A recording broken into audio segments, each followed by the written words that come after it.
Narito ang ilang tips. Life hack kung nahihirapan ka sa buhay bossing. Top 8. Hindi matanggal ang locking nut ng grinder. Kumuha ng needle nose pliers, ipasok sa mga butas, at gamitan ng screwdriver para mapry ito pabukas. Top 7. Nagdrill sa metal pipe pero dumudulas ang drill bit. Lagyan muna ng tape ang ibabaw. Mas makakadrill ka ng maayos nang hindi dumudulas.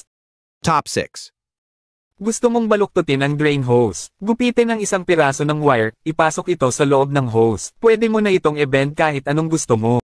Top 5. Naputol ang pipe thread sa loob. Huwag magpanik, ipasok ang dalawang bolt sa sirang bahagi, i-lock gamit ang screwdriver, at paikutin palabas. Top 4.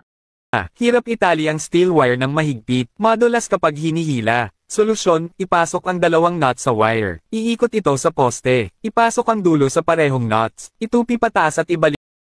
Top 3. Nag-fray ang brake cable. I-wrap ito ng zip tie. Paikutin palabas ng clockwise. Babalik ito sa dating forma. Top 2. May natapong pintura sa sahig. Huwag gumamit ng paper towel. Budburan ng asukal. Haluin ng kaunti, tapos punasan. Malinis agad. And last top 1. Hirap i-wrap ang seal tape sa masikip na espasyo. I-wrap muna ang tape sa maliit na stick, saka gamitin ang stick para i-guide ang tape. Problem solved.